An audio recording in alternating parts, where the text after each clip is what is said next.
फैसलाबाद से इस वक्त की बड़ी खबर सामने आ रही है, जहां अफगानाबाद बेकर मंडी रोड पर वाक़ई कपड़े के एक गोदाम में अचानक खौफनाक आग भड़क उठी। मजीद सूरत हाल जानते हैं शमून जट की तैयार करदा इस खसूसी रिपोर्ट में आज तक न्यूज के साथ।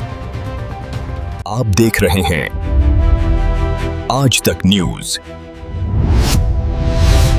खबर सच के साथ। फैसलाबाद से हमारे ब्यूरो चीफ शमून जट की रिपोर्ट के मुताबिक अफगानाबाद बैकर मंडी रोड पर वाक़ कपड़े के गोदाम में अचानक आग भड़क उठी, जिसके बाद रेस्क्यू टीमें फौरी तौर पर मौके पर पहुंच गई। बारियानवाला क्वार्टर के करीब वाक़ गोदाम में लगने वाली आग पर काबू पाने के लिए रेस्क्यू की 6 फाइटर व्हीकल्स इमदादी कार्रवाई में मसरूफ हैं। रेस्क्यू हुकाम के मुताबिक आग बुझाने का अमल तेजी से जारी है, जबकि खुशकिस्मती से किसी जानी नुकसान की इत्तला मौसूल नहीं हुई। रेस्क्यू एहलकार फायर फाइटिंग और कूलिंग के अमल में मसरूफ है, जबकि इलाके को हिफाजती हिसार में ले लिया गया है। मजीद अपडेट्स के लिए देखते रहिए आज तक न्यूज, खबर सच के साथ।